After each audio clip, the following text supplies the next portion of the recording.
Esha nityo vyaya sukshma.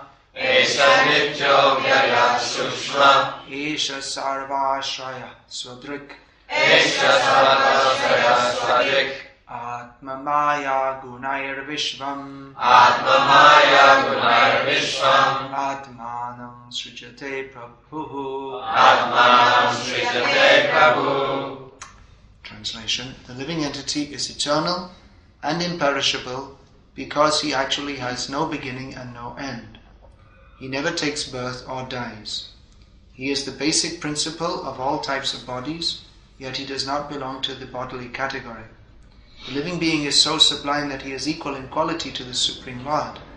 Nonetheless, because he is extremely small, he is prone to be illusioned by the external energy, and thus he creates various bodies for himself according to his different desires. Purport: in this verse, the philosophy of achintya bheda bhed, simultaneous oneness and difference, is described. The living entity is eternal, nitya, like the Supreme Personality of Godhead. But the difference is that the Supreme Lord is the greatest, no one being equal to or greater than him, whereas the living entity is sukshma, or extremely small. The Shastra describes that the magnitude of the living entity is 1/10,000th the size of the tip of a hair. The Supreme Lord is all-pervading. Andantarastha paramanu chayantarastham. Relatively, if the living entity is accepted as the smallest, there should naturally be inquiry about the greatest. The greatest is the Supreme Personality of Godhead, and the smallest is the living entity. Another peculiar characteristic of the jiva is that he becomes covered by maya. Atma maya gunai. He is prone to being covered by the Supreme Lord's illusory energy. The living entity is responsible for his conditional life in the material world, and therefore he is described as Prabhu, the Master. If he likes, he can come to this material world, and if he likes, he can return home back to Godhead. Because he wanted to enjoy this material world, the Supreme Personality of Godhead gave him a material body through the agency of the material energy. As the Lord himself says in Bhagavad Gita, Ishvara sarva bhutanam hridesha arjuna tishtati brahmayan sarva bhutani yantrarudhani mayaya. The Supreme Lord is situated in everyone's heart, O Arjuna, and is directing the wanderings of all living entities, who are seated as on a machine made of the material energy. The Supreme Lord gives the living entity a chance to enjoy in this material world as he desires, but he openly expresses his own desire that the living entity give up all material aspirations, fully surrender unto him, and return home back to Godhead. The living entity is the smallest, sukshma. Jiva Goswami says in this connection that the living entity within the body is extremely difficult for materialistic scientists to find. Although we understand from authorities that the living entity is within the body is different from the living entity. Vandeham Shri Guru Shiyata Padakamalam Shri Guruna Vaishnavamscha Shri Rupam Sagrajatam Sahagana Raghunatam Vitam Tam Sajivam Sadvaitam Savadhutam Parijana Sahitam Krishna Chaitanya Devam Shri Radha Krishna Padam Sahagana Lalita Shri Vishakhanvitamscha Shri Krishna Chaitanya Prabhu Nityananda Shri Gadadhar Sivasadi Gaura Bhakta Hare Krishna, Krishna Krishna, Hare Hare, Hare Rama, Rama Rama, Hare Hare.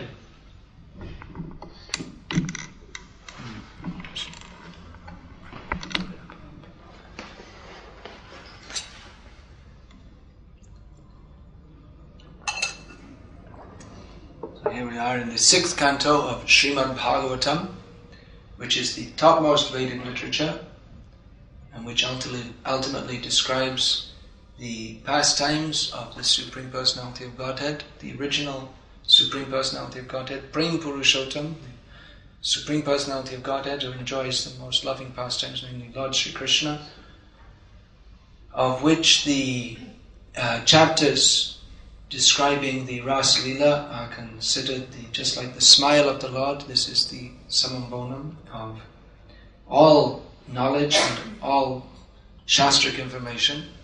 Here we are in the 6th canto, more than halfway to the 10th canto, and we are discussing, or rather Vyasadeva, Shukadev Goswami, they're discussing that we are not the body, as Srila Prabhupada has finished in this purport. The body is different from the living entity, which we may think is a very basic statement, and it is. This is the basic teaching of Bhagavad Gita. It's the basic teaching on which all spiritual knowledge rests. Spiritual knowledge means knowledge of reality, knowledge of what is the fact. The opposite of spiritual knowledge. Spiritual, that means vidya, and the opposite is avidya, maya, that which is not. So here in this verse, and in the purport, it is discussed essential points, that the living entity is not the body, but he identifies himself with the body, therefore he's an illusion, and takes body after body, and he's different from the Supreme Lord Narayana. So this is being discussed here in the 6th canto of the Bhagavatam, and it's even discussed in the 10th canto of Bhagavatam. Is what we might consider as a very basic point. Can anyone think where that famous verse is? Just 10th canto of Bhagavatam. Anyone can say? English or Sanskrit? Says what? That Krishna makes the point when he's speaking this to the sages at the sacrificial ceremonies performed by Vasudeva, that identification with the body is Maya. Well-known verse, in which such people are compared to asses and cows. Yasyatma buddhi. Go on, say. Yasyatma buddhi kunape tridhatuke swadhi kalatradishu bhoma ijyati. Yatirtha buddhi Sa eva gokaraha. Krishna says there. Of course, the cow is a worshipable animal, the ass is not. But in terms of intelligence, the cow is not in the top league. So, people who identify with the body, yasyatma buddhi, those who think their self to be the body which is made of 3 elements, kapha, pitta, vayu. Or further symptoms are described. Yasyatma buddhi kunaveda, swadhi, same thing, atma buddhi, swadhi, kalatradishu, bhoma, that myself, I am the body, and then my wife, my home, my country, these are all wonderful. Who even is apparently very religious, but is not spiritually advanced because he goes to holy places, but not to take advantage of the real advantage, which is to hear from the self-realized soul staying there, but he goes to take a bath, to wash himself off of the sinful reactions which he's incurred, so that he can go on enjoying this material world better, without sinful reactions. So throughout the Bhagavatam, this is stated, this is the basis of spiritual knowledge, and we always have to see that our base is strong. Because if we go very high without a strong base, then the danger is just like a building. Base, foundation is the same thing. If the foundation is not strong, then you may build a very big building, but it will collapse. That saying is they're building houses in sand. If you build a house in sand, then it may be a very nice house, it may look very good, it may stand for some time, but not for very long. It's going to collapse. So throughout Bhagavatam, this point is being emphasized again and again. We are not the body, and as much as we identify with the body, that we are in Maya, which means that which is not. And even if we amass various kinds of spiritual information and become very learned in Shastra, and we can describe about the different ages of the Manjari assistants to the Sakis and so many different things, if we don't have a strong base of understanding that we're not the body, that Maya is very powerful, Maya will always catch us at any moment, then despite all our advanced knowledge, we may end up as a cow or an ass very soon, or even worse. So let's discuss about Maya. We're supposed to discuss about Krishna in Bhagavatam class, but everyone in the world is discussing about Maya. But devotees, when they discuss about Maya so as to become free from Maya. Otherwise, everyone is discussing. You're going to walk outside, maybe inside also. Various discussions are going on. But discussions, they should be in relationship with the Supreme Personality of Godhead. So when devotees discuss about Maya, that means not like the karmi is discussing that, well, what's on TV, who's getting married to who's getting divorced to who, and all these different things. But they discuss of the nature of Maya so as to be free from it, because Maya is very strong. Just like Prabhupada states here, the body is different from the living entity. It's a very, what we might consider in terms of spiritual knowledge, a very basic statement. But Prabhupada is making the point to make it right there in the 6th canto of Bhagavatam, because we need to hear it, because we're very much influenced by Maya. So let's say that again, Maya is very strong, because even though we've heard it many times, we think, well, Maya is very strong. Yeah, that's true. Okay, don't have to worry about it too much. Krishna says in the Bhagavad Gita that if we surrender to him, that we can overcome it. So I'm surrendered, so no problem. I can do whatever I like. And, no problem. Maya's not too tough like this. But Maya is very subtle. Here the word is given sukshma. This is referring to the living being as very small. And Maya's effect means subtle. Maya's effect is also very subtle. The basic bond of Maya, Maya ties everyone up with this kalatradishu bhoma ijjati, starting with the wife and then extending to to griha kshetra sutata vitayam, that home, to griha kshetra, identification with the land or identification with a particular country, offspring, sons and daughters, money, friends, society, friendship, and love. This is Maya. So Maya is, her grossest manifestation is Pungsastriya mituni bhavametam tayoraho hridya grantimahu. The identity, body, identification with the body, and attraction to other bodies, especially the male-female attraction, which, when that's made solid, when we say when the knot is tied, they say that in English, that's an English saying, isn't it? And when the knot is tied, that's in the Hindu marriage ceremony, is the tying of the knot. But that knot signifies the hridya granthi, the knot on the heart, tightly tied up. So that's the grossest manifestation of Maya. But even those who are aware of this gross manifestation of Maya and are seriously endeavoring to overcome it, or who may have appeared to overcome it, there are many fine or very subtle attacks of Maya also, in so many different ways. Chaitanya Mahaprabhu has warned. What are the weeds growing in the heart? He's given some clues. Nishidacha kutinati jiva hingsham lab puja pratishta jato upashakam. The weeds that grow in the heart, which Chaitanya Mahaprabhu warns that he's describing the lata, the creeper of devotional service that has to be watered by hearing and chanting, but he warns that there may be weeds within the heart which look like the bhakti lata. It looks like we're advancing in devotional service, but what's growing up is a big weed. It's not actually, it may look like the real plant, just like you see there we have tulsi and basil. In English, the tulsi is called sacred basil, because the basil, it's a herb. Using pizzas, isn't it? So it looks very similar.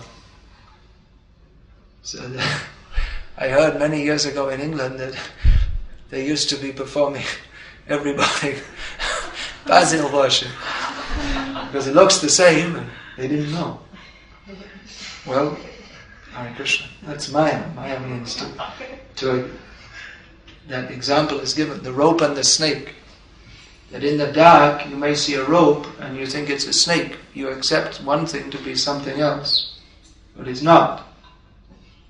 So that's called, there are so many different names. So there's Sarpa Raju Nyai, the logic or the understanding of the snake and the snake and the rope. So this is, I guess that could be called Basil Tulsi Nyai, a misunderstanding.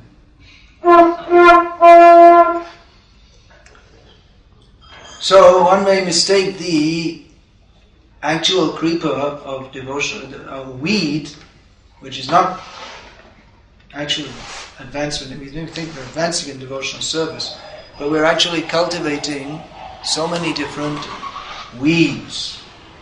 Chaitanya Mahaprabhu gave some examples. Nishidacha.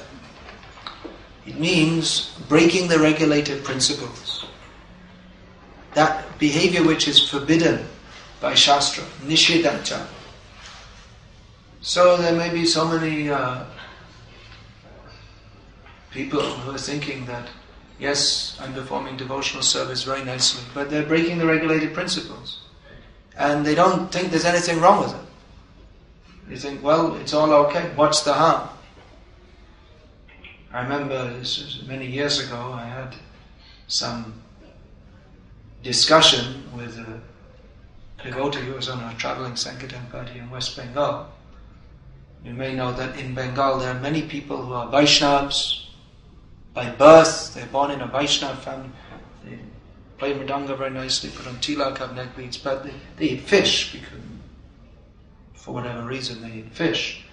So I was having an argument with this devotee who was not eating fish, but all his family members eat fish, and he didn't want to say anything bad about his family members. So I was saying, this is very bad, and you say, no, what's wrong? All the Vaishnavas, I know, all in our guru eats fish, everything. What's wrong? They're chanting Hare Krishna. What do you know? They're chanting Hare Krishna since they were born. So they're born Vaishnava. What do you know? So this is an example. Nishidacha. The caste Goswamis who like to eat fish, they say that, well, God is very merciful. Why will He condemn us for a minor thing like eating fish? What's that? He will forgive us. Surely He will forgive us. Now this is Nam no baladyasya hi papa buddhi. To think that, well, we're chanting Hare Krishna, so what's the way we'll do sinful activities? What's the harm? No, that is considered the greatest offense against the holy name. So nishidacha, kutinati, diplomacy, non-straightforward behavior. Straightforward, and the opposite of straight is crooked behavior. Diplomatic dealings. Of course, even in Krishna's service, there may be some diplomatic dealings, just like Prabhupada, when he was asked, how should we preach? So, Prabhupada said that you go to a person and say to him that, my dear sir, you are such a wonderful person, you are very great, there's no one in the world greater than you, and he thinks, oh, someone has understood. So, what do you want? What do you want from me? He's quoting Prabodhananda, Prabhupada is quoting Prabodhananda Saraswati. So then you say to him, having got his attention to him, you say to him that, my dear sir, you're such a wonderful, great person. Now you give up all your hogwash ideas and you surrender at the lotus feet of Lord Chaitanya Mahaprabhu. So there may be some diplomatic dealings in devotional service, but here diplomacy means where one presents oneself as being a very great devotee. He may even present himself as being very humble, but internally be very proud. Or diplomatic dealings may also be to perform devotional service in a manner that one gets some material advantage. His aim is to have some material advantage. He poses himself as a great spiritualist so as to fool people and then gets donations. That's discussed a little later. So, kutinati jibe hingshan, envy of others, is animal killing. Or Envy has also been described by Prabhupada in one purport that envy means not to preach Krishna consciousness. If you have the means to deliver others but you don't, then that's also one form of envy. Just like if a doctor, he's at the scene of an accident and he has all his tools or his medical equipment and his drugs with him, and he's able to treat the persons who are injured, but he doesn't, and he just sits and watches them die. He could be, I don't know, I think he could be tried in court. At least he'd probably be thrown out of the medical association, because he has a duty. Having got that knowledge, he has a duty to preach to others. So if one doesn't, and that's one form of jiva hingshan, envy to others. Then labh, puja, pratishta. Now we come into the more subtle. Labh, that's not very subtle. That in the name of devotional service, one is amassing a personal bank account. He's performing devotional service, but his aim is, maybe some devotion is there, but he's got some material aim also. That we have to be very careful of. The Brahmanas traditionally in India, people would give them donations, and then for the temples, big lands were given, and the Brahmanas would control that. So in the name of the deity, they'd be controlling so much wealth, and they'd be very wealthy people.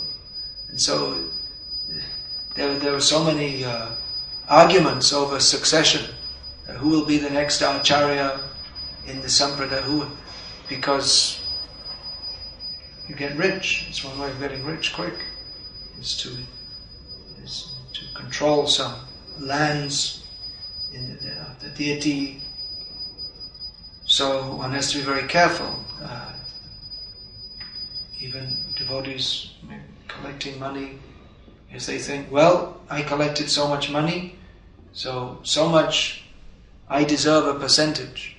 Or if they think, well, I'm doing this service in the temple, but if I was doing the same thing in Kami life, I'd be earning so much money, so they should pay me. If they don't pay me, well, maybe I'll cream off a little myself. I'll take some myself. And that's colloquial English, though. Those who are not from England may not understand this. So these are all different kinds of maya. We think instead of giving to Krishna, yeah, I've given plenty to Krishna, and Krishna looks after his devotees, so yes, I should save Krishna the trouble and look after myself. These are various forms of maya. Labh, puja, pratishta is similar. That I should be worshipped, I should be honored. This is very dangerous. Vishwanath Chakravarti Thakur has analyzed that even the gross desires for sense gratification may be easy to give up, but the desire for being honored and worshipped, it's very insidious and subtle. One may become addicted, enjoys. That naturally, if someone's performing devotional service, after some time someone may give some respect and honor, but that is a great intoxication.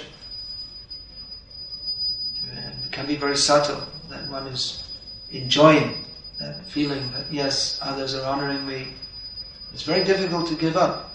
But unless we give it up, then we don't get Krishna.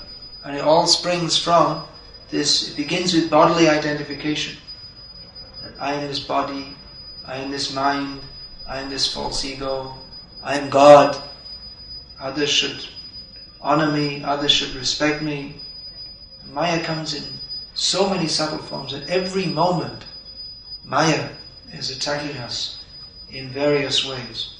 We see that if anyone develops even a slight ability, a little bit more than others, then they tend to be somewhat proud of that. And then if they see someone else who's got that ability more than them, then they become envious of that other person. This is how Maya works. And even in devotional service, you shouldn't think that, well, I'm performing devotional service, therefore I'm free from Maya. As soon as we think that, then we're in trouble. As soon as we think I'm free from Maya, then we're definitely in Maya. We have a lot of problems. So this can come. Even if we're performing very nice service and we're sincere, we also always have to be checking ourselves. Otherwise, we may be saying, I'm the best pujari, I'm the best book distributor, I'm the best cook, whatever it may be. I'm the best this or that. Or even if we're not the best, we may be the worst. And we may think that, well, I'm the worst. I'm the worst cook. See, no one cooks worse than me. We can make a joke out of it and enjoy that. Somehow trying to distinguish ourselves. Maya is so subtle. At one time, devotee said to Prabhupada, Prabhupada, I'm the most fallen. Prabhupada said, you're not the most anything, you're simply insignificant. You don't have any qualification. Then he may say, I'm the most insignificant. I'm the most fallen. I am the most fallen. No one is more fallen than me. On top of the list. Maya is very simple, so we have to be very careful. What to do? Well, what should we do? Chant Hare Krishna and pray for the mercy of Krishna. What can we do? We have to pray for the mercy of Krishna. That mood of prayer, that can really help us. All the other things we should do, we must do. Perform sadhana, perform our service, don't moan, don't groan, go on in our service.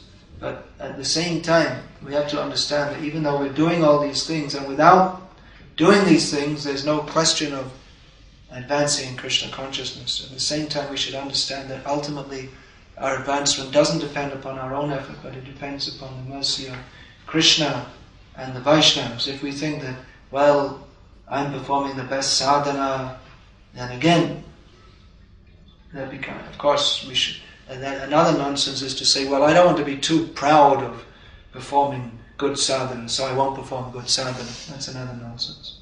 That we should do everything very nicely, perform our devotional duties.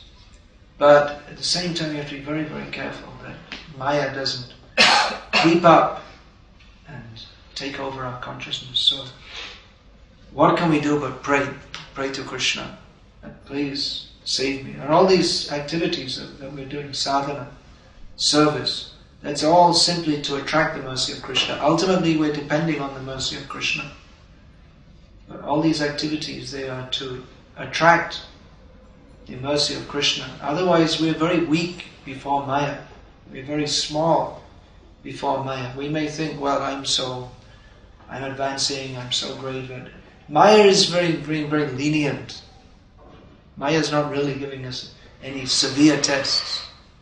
What we may think are severe tests. Then you see how Maya tested Prahlad Maharaj, how Maya tested Chitraketu. Later we'll see how he was put in the body of a demon. Very difficult position.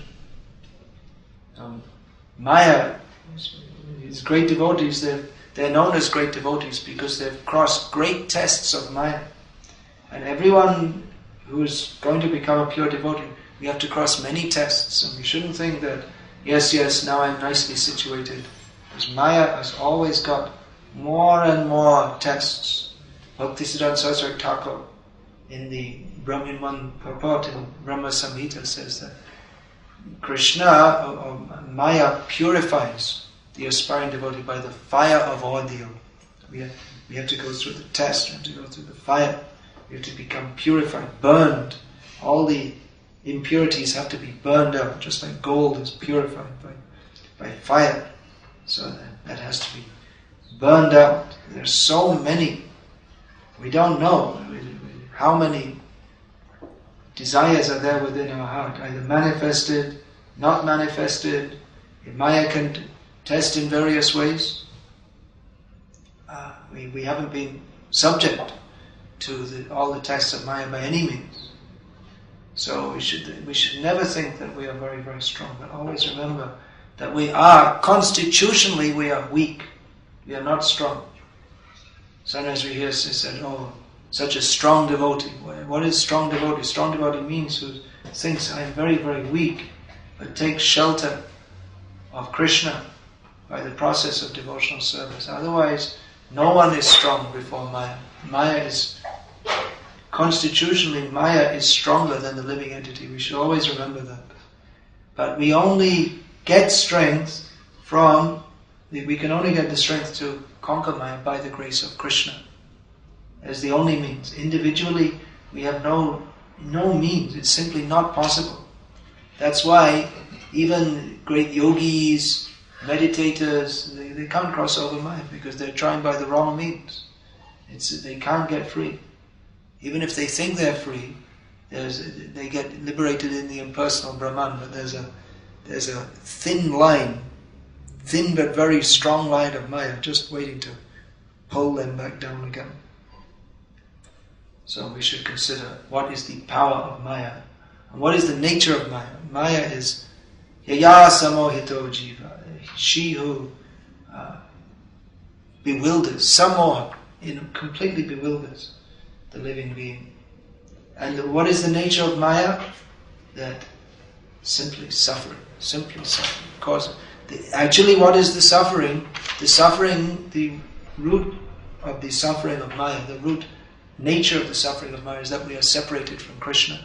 And all the other forms of suffering, adhyatmic, adhibhotik, adhidaivik, janma, mrityu, jara, vyadhi, the sufferings of Maya can be classified in various ways, although they are unlimited.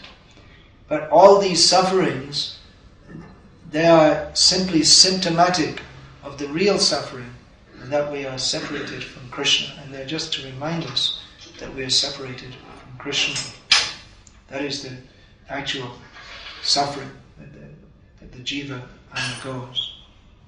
So here we are considering what is Maya. Maya means that which is not.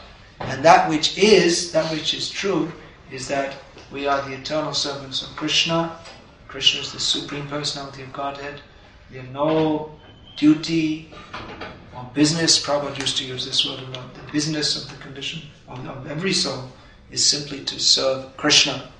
So these are all points that we've heard many times. We should go on hearing many times because we are constantly being attacked by Maya. We should hear again and again that we are not the body, we're the eternal servants of Krishna. We are meant to serve Krishna. We cannot be happy without serving Krishna. Our constitutional position is to serve Krishna because Krishna is the Supreme Personality of Godhead. We are not supreme. That is our great illusion. We are eternally servants of Krishna and dependent upon Him. So, I think maybe the next few classes, describes this, and we can go on hearing how we're not the body, we're eternal servants of Krishna, and simply recognizing this fact is the cause of our fortune. Our misfortunate position is caused simply because we have forgotten Krishna, and all good fortune comes simply by understanding. Jeev Krishna Das Ibishas Kaleta or Dukanai. Simply we have to understand that we are the jiva, we are not God, we are the tiny living being dependent upon Krishna, the servant of Krishna, we are not the body. Jeev Krishna Das Ibishas, simply have to understand this. And Ar Dukanai, there will be no more suffering. Hare Krishna. Any question or comment about this? Maharaj, is there any benefit understanding you're not the body unless you do understand that you're Krishna's servant? Because people will understand themselves as having a character, they're not like a person, which isn't the body. Well, it's a preliminary understanding, but simply to understand that we're not the body, if we don't understand that we're the eternal servant of Krishna, that I was discussing yesterday. People have theoretical knowledge of reincarnation, but they're addicted to sense gratification nevertheless, because they don't know that their real position is as the servant of Krishna. Or even if they understand I know the body and material life is suffering, without knowing that I'm the servant of Krishna, then they become impersonalists. So it's a preliminary understanding, but practically that was the main theme of the class yesterday, that even knowledge of reincarnation, although it's necessary. It's not in and of itself, all in all. We also have to know that we are the eternal servant of Krishna. There's some other question here, please. Maharaj, you said that the use of diplomacy in the preaching has some meaning and use, but what about using diplomacy in dealing devotee with devotee? Oh yes. What about using diplomacy? Diplomacy in preaching is acceptable. What about diplomacy in dealing with devotees? Yes, that's also acceptable. Prabhupada regularly. So in so many ways, Prabhupada was praying. You Americans, most of his disciples were Americans, that you are leading the world, so you should lead the world with Krishna consciousness. In Britain, he would say that you are a great country, you have lost your empire, but actually your management is very good. You just take a little direction from me and you can lead the world again. Well, there are so many examples that there was one devotee in Mayapur who was troublesome just by his nature. Everyone was upset with him, and he used to go around playing his guitar, and no one liked that either. And they were asking Prabhupada if they could throw him out. Prabhupada called him and said that, you are such a great guitar player. Why don't you go all over the world and preach Krishna consciousness playing your guitar? Instead of throwing him out and telling him he was a nonsense, he inspired him. And the same result was achieved. So yes, there's use. Diplomacy there's a use to it also. It can be used in Krishna's service. But then we have to be very fixed in our position. Otherwise, we have to be fixed in the position of serving Krishna. And the British are expert at diplomacy. Everything they say is, don't mind this. The middle classes especially, they're very expert in saying things in a very polite way. Americans can't understand it unless they've lived here for years. They say, oh, the British are so polite. But this is material diplomacy. But, they're so polite. They're always saying thank you and please. But a British person who understands the subtleties knows that actually when an American would be using all kinds of four-letters words, the British person, he says, thank you very much. That means get the hell out of here. Depends on the tone. Depends on the tone of voice. So, in Rome do as the Romans do. That's said in Sanskrit also. Yata deshe tatacha, something like that. According to you should behave according to the local culture. So, you can do also. May be necessary. But Chaitanya Mahaprabhu was warned against diplomatic behavior as a weed in devotional life. So when one presents himself as being something that he's not, or deals with people in a duplicitous way for some personal advantage, that is a weed in devotional life. So we have to be very, very careful. Practically, we can't live in this world, especially in the modern age, without some kind of at least diplomatic dealings, if not outright lies and bribery and so many things.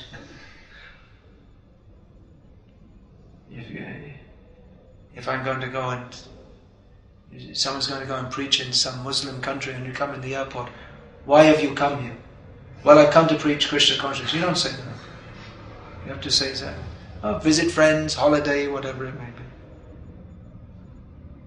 It's diplomatic. It's a lie, but for Krishna's service you have to say.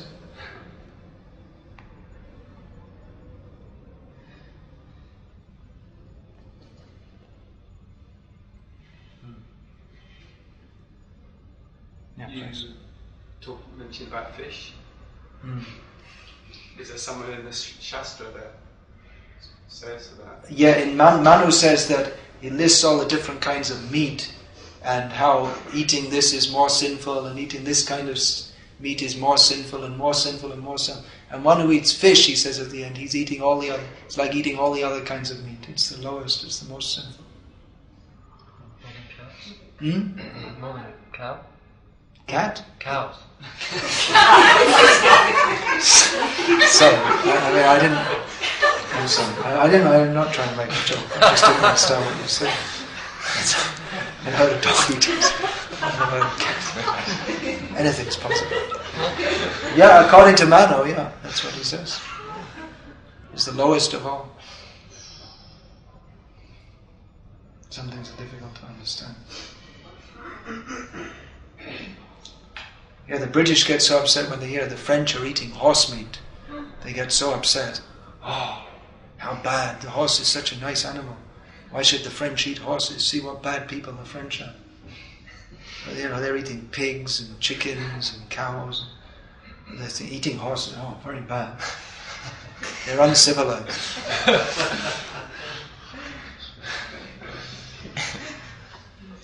They have a whole concept of civilization. When the maggots are dropping off the pheasant, then you should eat it. That's very high class. Of course, I think they outlawed that now. This is Maya.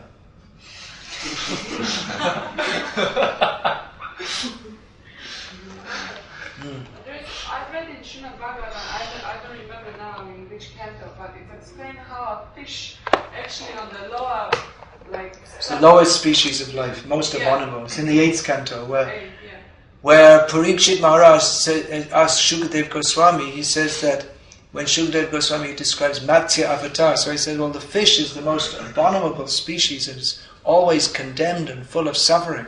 So how could the Supreme Lord become a fish?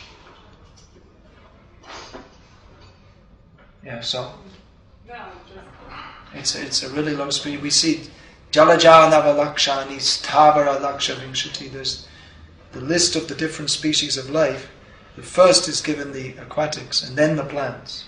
It's considered in the chain of rebirth, the fish is considered the lowest position, lower than the plants, more suffering than the plants. Does that include aquatic mammals? I would presume so. Prabhupada used to refer to whales as fish. So the delineation of species, when Prabhupada says there are 8,400,000, when Shastra says, is not exactly according to the modern idea of what a species is. Similarly, when we talk of atoms, it's not exactly according to the word paramanu in Shastra, which means atom, is not exactly the same as what you'll get like in the periodic table. And what else is there? Species, atoms.